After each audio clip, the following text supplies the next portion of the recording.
In the 3rd year of our marriage, the paparazzi caught Raymond cheating. The other woman was young and beautiful, and she had once been an obsessive fan who had terrified him to the point of a mental breakdown. Raymond laughed and said, "Isn't it thrilling? I need such crazy and bold muses to inspire my creativity. I never asked you to be faithful. If you need, I can introduce you to some quality resources in the industry." Since that was the case, I filed for divorce, wishing him well. But after the divorce, he wrote emotional posts on every social media platform, begging me to come back. When he released his new album, he called out to me, "Gladys, if you don't want me, I'll die." My new husband couldn't stand it anymore and responded on Weibo, "If you want to die, hurry up and do it, but stop bothering my wife during her postpartum recovery." When I received evidence of Raymond's cheating, I suddenly felt a sense of relief. The paparazzi urged me to transfer money to buy out the news. I cursed, "Get lost." Then I messaged Raymond, asking him to come home. He ignored me. On the way to his studio, I got a call from his manager. "Miss Sue, can you stop pestering Ray? You've been making excuses to bother him repeatedly, seriously affecting his progress on his new album." The woman's cold voice couldn't hide her disdain. It was as if she was saying, "If you have nothing better to do than cling to him, just go find a job." After complaining, she hung up, assuming I would feel ashamed and stay quiet for a few days. After all, I used to be quite susceptible to their tactics. When I showed up at the studio unannounced, Raymond was frolicking in the bathtub with the other woman. I had overseen the studio's renovation, knowing every detail from the placement of the furniture to the layout of the rooms. Due to his work requirements, the entire studio used top-notch soundproofing materials. As soon as I walked in, the intimate sounds of the two of them assaulted my ears like a curse. It was obvious how hard they were going at it. When I opened the bathroom door, they were barely covered, relying on the bubbles to hide themselves. "Ah!" The woman screamed and hid in Raymond's arms. In her excitement, the bubbles slipped away, revealing the marks of his affection on her back. "Get out!" Raymond was much calmer than she was. The affectionate peach blossom eyes flicked up, and in the instant they met mine, the violence turned to confusion. "What are you doing here?"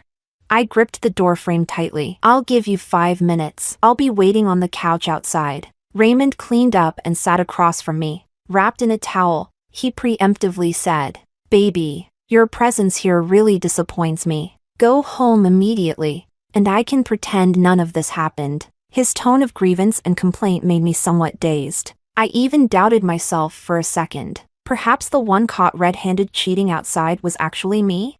After coming to my senses, I gritted my teeth. "Raymond, is the material for your bulletproof vest taken from the thickness of your face? Sis, if you want to hit or scold, come at me. It's all my fault for taking advantage of the situation and seducing Brother Fu." Cecilia Ruan ran over and stood in front of Raymond. She wore a silk shirt that barely covered her thighs, leaving nothing of her figure or the marks of her struggles with desire hidden. "After you hit and scold me, you can't bully Brother Fu anymore, okay? He's been working day and night on his new album and is exhausted. I just wanted to help him relax a little. It seems I came at a bad time, interrupting your method of relaxation and pipeline clearing." After mocking them, I wanted to take out the divorce papers, but then I heard Raymond's nonchalant voice. "I need her for my new album, and I've never asked you to remain chaste for me. If you're feeling needy, I can introduce you to some top-tier resources in the circle. Let's compromise. Don't make a fuss. I'll come home tonight to be with you, okay?" His practiced tone, like a seasoned gigolo, once again triggered my blood pressure. Suppressing my anger, I growled, "You must be insane. Have you forgotten how she made you hide abroad, cowering like a lapdog a few years ago?" Cecilia's face turned pale instantly. "That was when I was young and ignorant. I've changed. Brother Ray has forgiven me, so why can't you let it go?" After shouting at me, she quickly turned to look at Raymond's expression. Nervously grabbing his hand, the man wrapped his large hand around her, pulling her into his embrace. A deep smile appeared on his face, which had driven countless people crazy. "Isn't it exciting? She's my muse now. I can't live without her. I kept my interactions with her a secret from you because I knew you couldn't handle it. But you've disappointed my good intentions, with Raymond backing her up. Cecilia also raised a triumphant smile. She looked at me with a provocative and smug gaze. I smiled and stared at Raymond's calm face. Saying I wasn't disappointed would be a lie. He could forget. But I couldn't. 7 years ago, Raymond entered the public eye with a simple singing video. His unique voice and outstanding appearance gave him a smooth path in the music industry after gaining popularity. He signed with major companies, released albums, and held personal concerts, while gaining countless loyal fans. A group of extreme and fanatical followers also emerged. Cecilia was the leader among them. She led efforts to find out Raymond's private schedule, followed his car, intercepted his mail and deliveries. She even climbed up several floors to sneak into his hotel room and install cameras. She hid under his bed, waiting to hug him when he fell asleep. She mixed her saliva and blood into his food and drink. After Raymond found out, he didn't dare to sleep with his eyes closed for a long time. He developed severe psychological trauma and was forced to stop all work. I accompanied him abroad for secret treatment. I paid the compensation for breaching contracts, as well as all living and medical expenses out of my own pocket. It took him half a year to come out of the abyss. Now he willingly jumps back in, seeking so-called excitement. Raymond, let's get a divorce. From now on, you won't have to live this humiliating life anymore. You are not calm right now, and I won't take such angry words seriously. Go home and wait for me. Raymond scolded coldly, hugging Cecilia as he slammed the door and left. I stared at the door for a long time, so long that my phone kept ringing before I looked down. Big teardrops fell on the back of my hand, burning me as I wiped them away on my clothes with force. I stopped this self-destructive behavior only when I rubbed my skin raw. Raymond and Cecilia were photographed by paparazzi as soon as they stepped out. The studio's mailbox, which I managed, was flooded with blackmail messages. I ignored them all. The paparazzi then sent the photos to Raymond's rivals. There were so many who disliked him. Both people and ghosts alike wanted to take a shot at him. The news of his cheating went straight to the top of the trending list. My inbox was flooded with private messages from Raymond's fans. Amid countless insults and curses, I picked a few familiar loyal fans to reply to. Fan message: what is the studio doing? How can you not clarify all this filth being thrown at my brother? Stupid studio. A bunch of useless trash. My reply: how can you clarify when it's true? Fan message: everyone knows my brother is a pure love warrior. He wasn't even angry when Gladys forced him to marry. Now these accounts are spreading rumors about him playing around. Where is your studio? My reply: it's true. No need for rumors. Fan message: a bunch of dirty words. My reply: your curses bounce back to you. When Raymond's career was just starting, his fans didn't harbor such malice towards me. Until, at his birthday party, a fan asked when we would get married. He paused for a moment, then gave a bitter smile and said soon. The complex expression and subtle answer left them with endless room for imagination. Many rumors emerged, saying I was forcing him to marry me out of gratitude, preventing Raymond from interacting with other women, and causing him to miss many opportunities. Young fans with limited ability to distinguish right from wrong believed these rumors. All the fans felt sorry for Raymond and were more willing to spend money on him, vote for him, and support him more strongly. Rumors spread, and truth or falsity no longer seemed to matter. Raymond once considered clarifying, but his manager said, a little fan abuse can strengthen fan loyalty. Isn't Miss Sue deeply devoted to you? Enduring some online curses won't hurt. He hesitated, struggled, and finally shook his head at me with difficulty, acquiescing to the studio's deliberate marketing. In the end, he successfully deceived himself, unable to distinguish reality from lies. I was heartbroken for a long time, but after his nationwide tour, he proposed to me. A grand proposal ceremony, a dazzling pigeon egg diamond ring, and him, like a prince. Everything felt like a dream. I once thought his efforts were out of love. Later I realized, it was just to silence others. But at that time, I was so excited I couldn't sleep. I boasted to my unsupportive elders at home, telling skeptical friends that I had found true love. But late at night, I heard him complaining in a voice message to someone. Do I dare not marry her? She's the little princess of a powerful family in Beijing. Her family would tear me apart. My image as a devoted husband would collapse. And how many fans would I lose? At worst, we can each play our own game after marriage. Her parents do the same, don't they? I believe she can understand. His lowered voice was cold and mocking. He wasn't even facing away from me while talking. His breath, while speaking, sprayed on my neck. The whole bed was warm, yet I was shivering with cold. Baby, what's wrong? Raymond hugged me nervously, soothing me in his charming voice. Before doing all this, he didn't forget to turn off his phone screen. I had a high fever that lasted several days. Coming and going, Raymond canceled all his work to take care of me. He was so attentive that the nurses and caregivers teased me about finding a good partner. I looked at Raymond, exhausted and lightly sleeping beside my hospital bed, and said nothing. His sincerity wasn't fake, but sincerity changes in an instant. No matter how strong Raymond Studios' PR capabilities were, they couldn't withstand the power of half the entertainment industry jumping in to muddy the waters. His manager first showed weakness, asking me to come forward and clarify, saying they were just friends. If I posted a group photo, this matter would be resolved. Raymond is a singer. He rarely participates in reality shows that expose his true nature, nor does he act in dramas. The public naturally has a kind of broad tolerance for well-packaged singers. I sneered. What kind of friends wrap themselves in towels, wear sheer shirts, and hug each other in the car? If it weren't for discovering the paparazzi, would they have put on a car sex show? But if you want me to clarify, there's a way. Notify Raymond that we'll get our divorce certificate at the Civil Affairs Bureau at 9 tomorrow morning.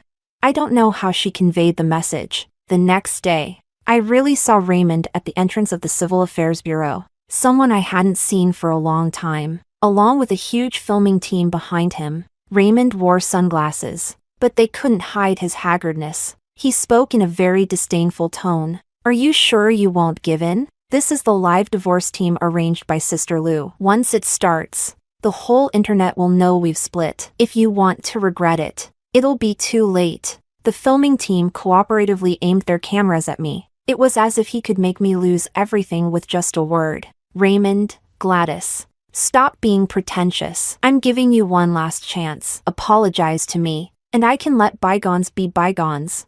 The divorce cooling-off period is 1 month. Raymond and I have no children, so the property division was easy. The problem is Raymond's non-cooperation. Miss Sue, it's almost 11. Maybe I should come back when Mr. Wu is available.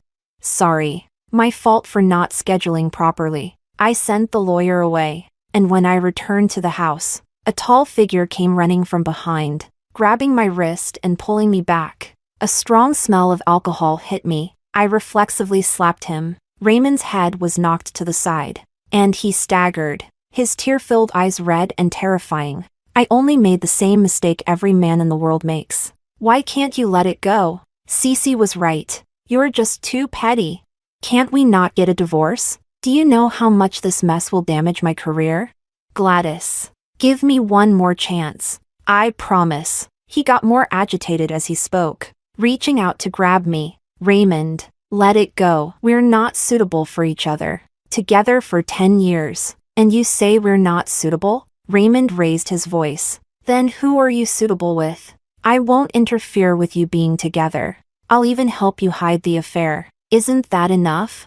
He seemed really desperate, tears falling like broken pearls. His handsome and fragile appearance was highly deceptive, his charming voice hoarse and inexplicably pitiful, as if afraid no one would feel sorry for him. I want steady loyalty. While you seek temporary excitement, you came to me not out of regret or sadness, but because you're worried about your career. Raymond, do you think songs created out of your marital infidelity deserve others' love?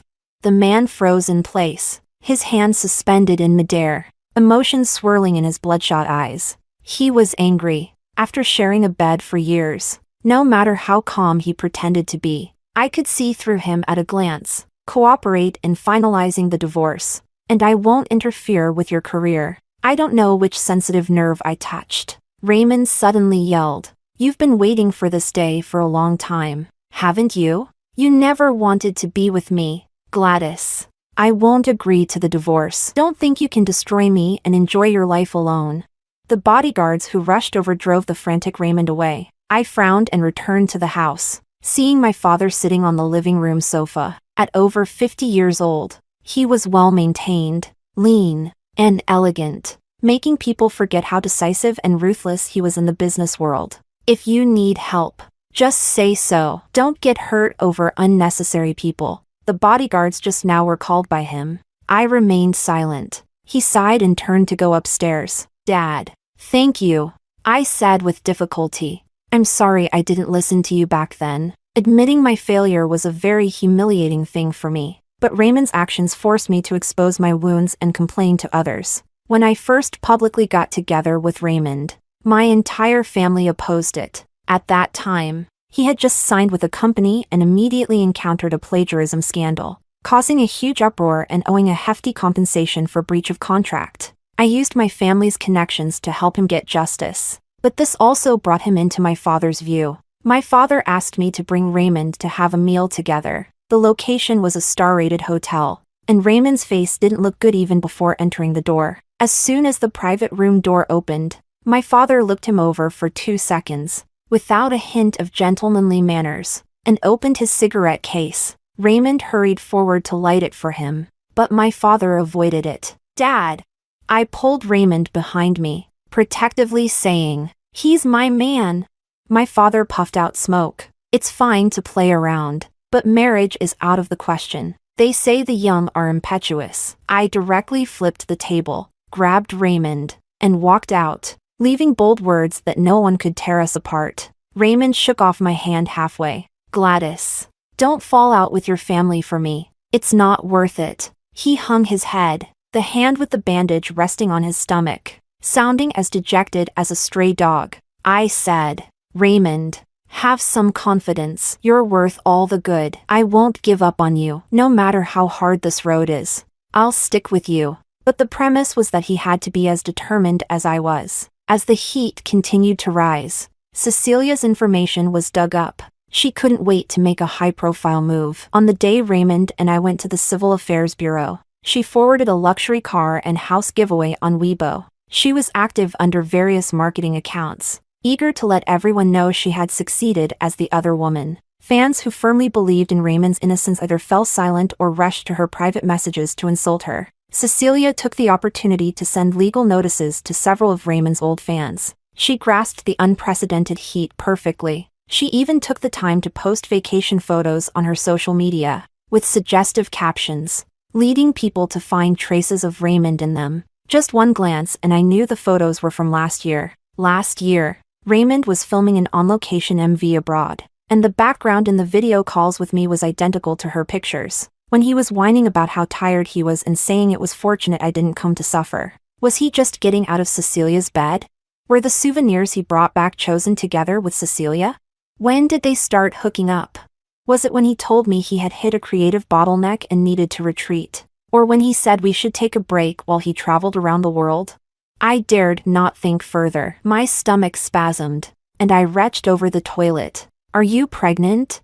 My father stood at the bathroom door, his tone serious. No, just purely nauseated. He sighed in relief. Even if you were, it's fine. I can still afford to feed one more mouth. I laughed through my tears, wanting to shake my head but inexplicably collapsing on the floor and crying. Raymond and I would never have children. He said he wanted to be child-free, not letting anyone interfere with our relationship. For double assurance, he suggested we both undergo surgery. As soon as he said it, he shook his head with a smile. This surgery is too harmful for women. I'll do it alone. But when I came out of the surgery room, he didn't show up. When he saw the surgery form, a look of bewildered surprise flashed in his eyes. Maybe he didn't expect me to be such a stubborn and serious person. Sorry, baby. I've been really busy lately. I'll definitely go through with it after this period. You've worked hard, under pressure from various sources. I finally managed to get the divorce certificate a month later. Raymond, red-eyed and stubborn, said, Gladys, you will regret this. You'll never find another man willing to give his life for you like I did.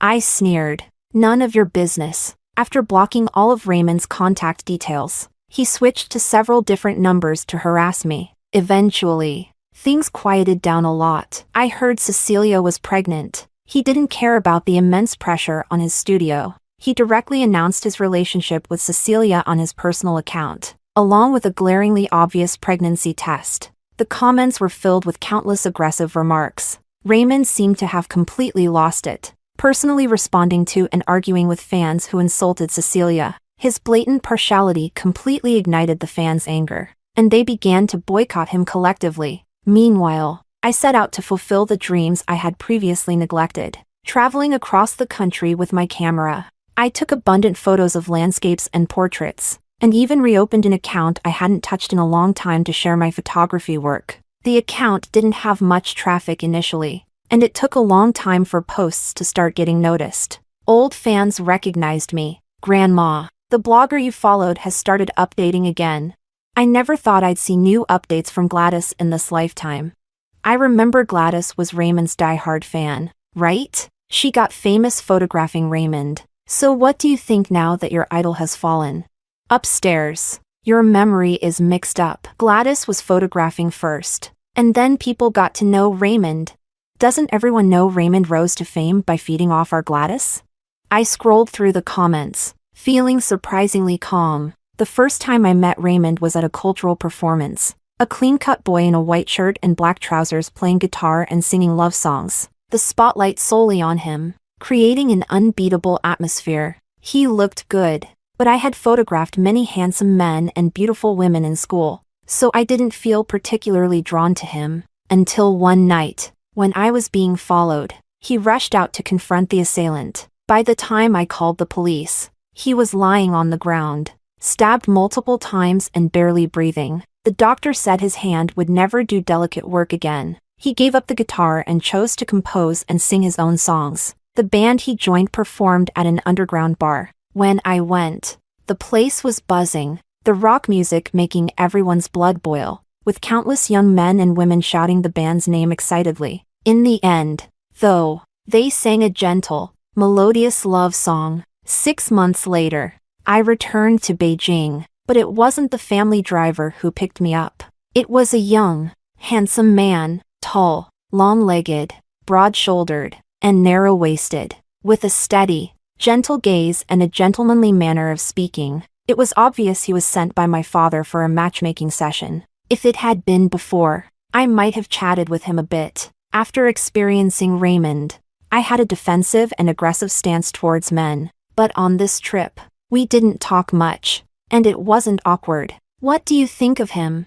As soon as my father came home that night, he eagerly asked about the situation. I frowned and waved my hand. "I'm not taking on students." He glared at me angrily. "If you can't see someone like him, why were you so obsessed with that kind of person before?"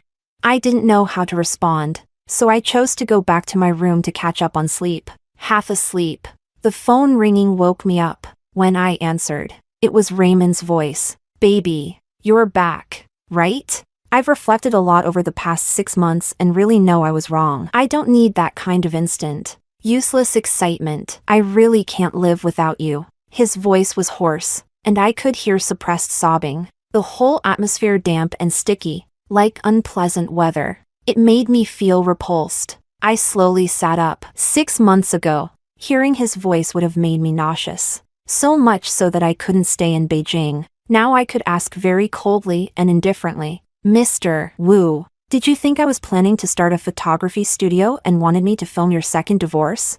The line went silent for a moment. "Baby, I'm downstairs at your place." As his voice fell, my window was illuminated by a strong light, and through the thick curtains, I could only see a white glow. I instinctively hung up the phone and added his number to the blacklist. Why did he think anyone would wait for him forever?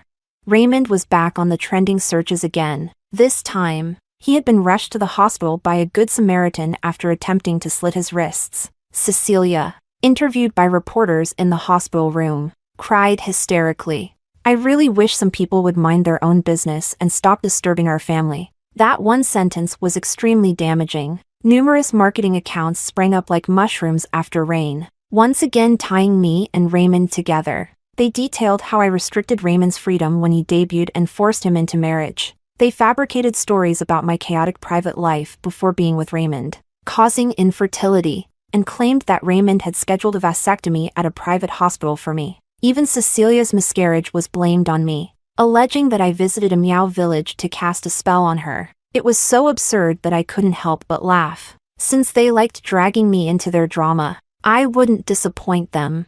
I registered a Weibo account and pinned the news about my photography studio's opening. Most of Raymond's die-hard fans had left. Those remaining had limited fighting power. I deleted a few comments trying to stir up trouble, and the frustrated trolls flooded my private messages with insults. I set my account to only allow comments from followers of over 7 days, leading to a surge in reposts. Soon, the studio received a large order. I took the team there, only to find it was someone I knew. The elite man introduced by my father, Brandon Tong, wanted to take promotional photos for his company. The work was easy and simple, and afterward, he treated the entire team to a meal. With the drinks flowing, some people started to relax, and the atmosphere in the private room became lively. Midway through the meal, the door to the private room opened. A familiar, brisk female voice rang out. I didn't expect it to be President Tong. It's an honor to meet you all. The feigned enthusiastic greeting suddenly stopped, and as the atmosphere became tense, I looked up to see 2 familiar faces, Raymond and his manager. Raymond, already pale, turned even whiter upon seeing me, his eyes instantly reddening as he quickly walked out, gripping a wine glass. His manager wanted to chase after him but hesitated. Turning around, she faced Brandon's amused yet disdainful expression and apologized submissively. She signaled several times with her eyes for me to speak up, but I ignored her. My intentions about endorsements should have been conveyed by my team. Our company will not employ artists with a tarnished reputation. Please respect our decision. Brandon's words left the manager with no choice but to back down, despite her thick skin. As the meal was ending, I excused myself to the restroom, taking a detour to the front desk to settle the bill. There, I saw Raymond and Cecilia arguing not far away, standing too close. I turned slightly to avoid direct confrontation as I made my way to the front desk, but their conversations seemed to grow wings, drilling into my ears. Are you stupid? You said you were coming out to discuss business, but it was just to meet that whore? When my family is in trouble, you just want to leave and eat your words? Dream on. Even if I die, I'm taking you with me. Cecilia's voice was hysterical, as if she had suffered a great grievance. Raymond sounded exhausted. I'm already very tired with work every day. Why can't you be more understanding like Gladys? She never made things difficult for me. Shut up. What is she compared to me? The 2 started fighting in the lobby, and even several bodyguards couldn't stop them. I kept my back to the lobby, intending to leave when I saw Brandon approaching. A look of surprise crossed his eyes. I said I would treat. So why are you? Gladys, did you come out specifically to see me? Brandon's words were interrupted by a voice filled with extreme joy. I ignored it, calmly walking towards Brandon and taking his arm. We have plenty of time. How about you treat me to a meal next time? Raymond shouted heart-wrenchingly, but I turned a deaf ear and walked with Brandon down the corridor. I didn't need to say anything. Cecilia and the lobby bodyguards would hold him back. Once I no longer felt his piercing gaze on my back, I immediately let go of Brandon's arm. Sorry. There was a troublesome mad dog just now. I had to use you. Consider today's meal my apology. As for the next time I mentioned, he should understand that it was just a polite remark. Miss Sue, don't you want to get rid of the mad dog for good? I have a permanent solution. Brandon and I have decided to get married. Our parents met and were very pleased with each other. The atmosphere in the Tong family was very good, and from the way Brandon carried himself, it was clear that he grew up in a loving environment. He was gentle, courteous, and confident, unlike my family, where my parents had me just to fulfill a duty, each of them having affairs outside without bothering each other, and unlike Raymond's family, with a gambling father and a weak mother. Back then, I went against everyone's wishes, stole the household registration book, and got married to Raymond without a formal meeting between our parents. The first time Raymond took me to his house for dinner, the small, dim room didn't even have decent chairs. A few people sat around a coffee table, eating from disposable takeaway boxes with 3 vegetable dishes and 1 soup. They looked at me with greedy eyes, asking how much dowry I was bringing. Brandon wanted to have a wedding and came to the studio with a wedding planning team to discuss it with me.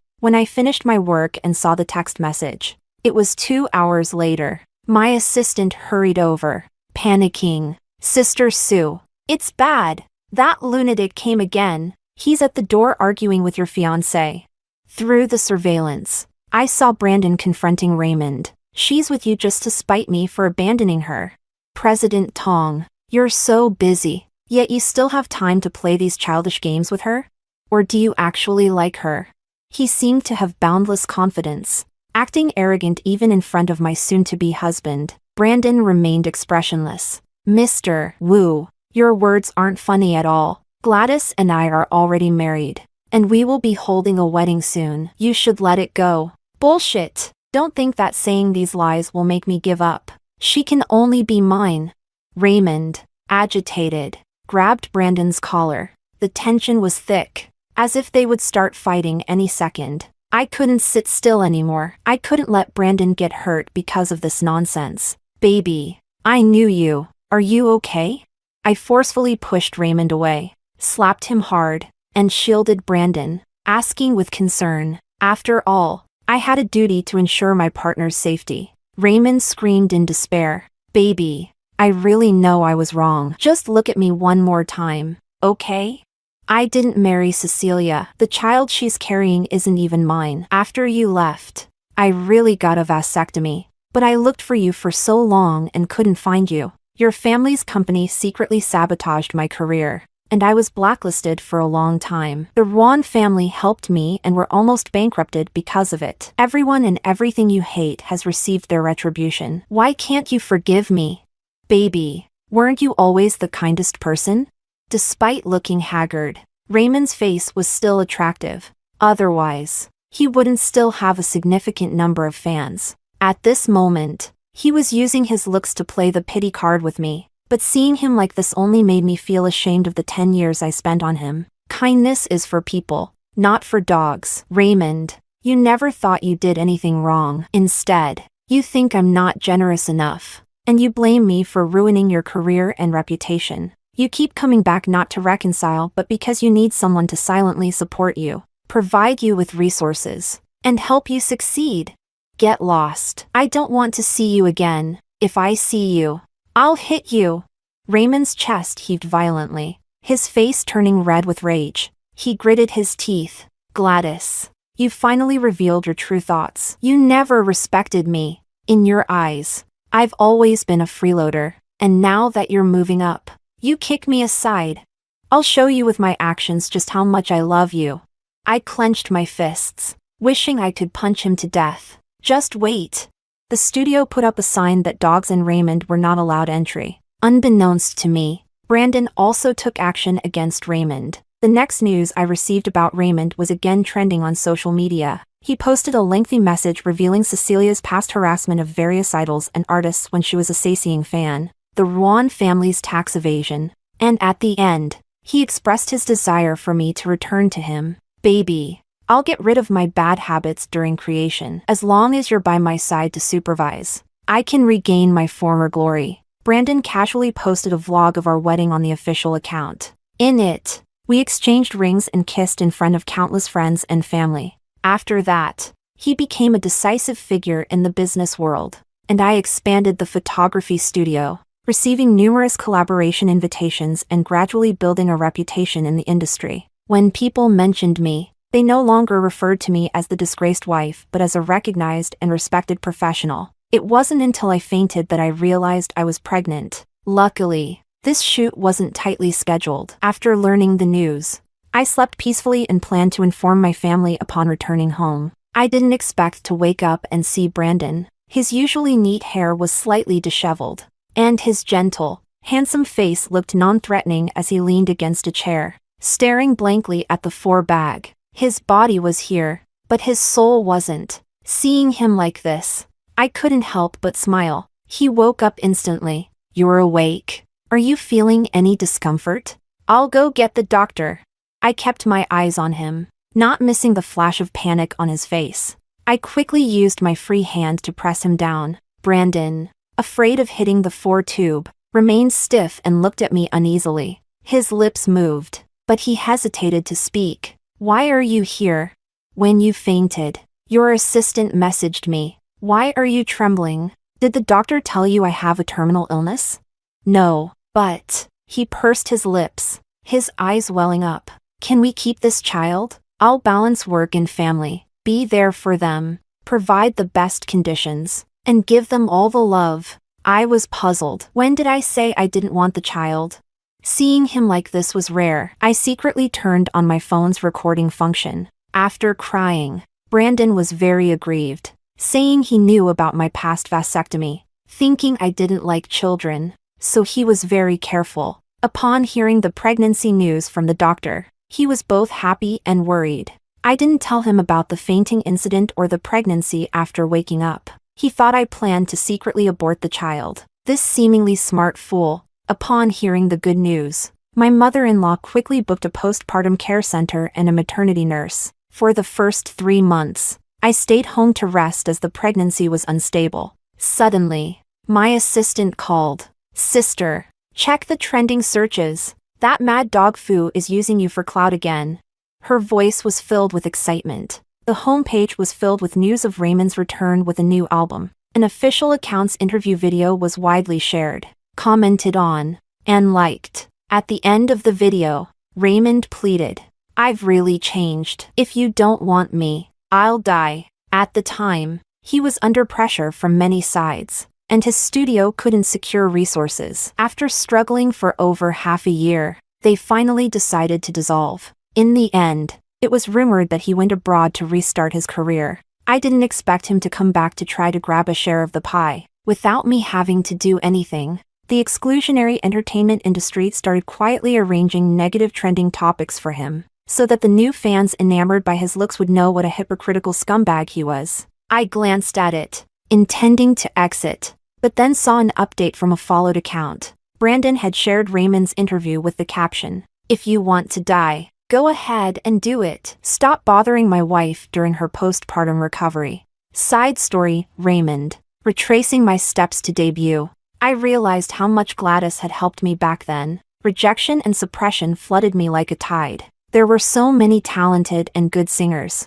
I was just another grain of rice, bland and unnoticed. I spent all my savings just to produce a decent album. I even borrowed a large sum from my former manager to cover the costs of promoting it back home. She now works in a bar, earning quite a lot each day. She suggested I join her, saying with my looks, I'd be popular among wealthy women in the clubs. I refused and scolded her harshly. My intention was to spark her determination, but she threatened to sue me for extortion. She couldn't see my potential. She didn't know I would rise to the top again, and I would use sacks of money to hit her face. But the path back home seemed harder. I had offended too many people. Too many invisible forces muddied the waters. No matter how I promoted, my album wouldn't sell. Meanwhile, Brandon's company grew more successful, and Gladys even gave birth to twins.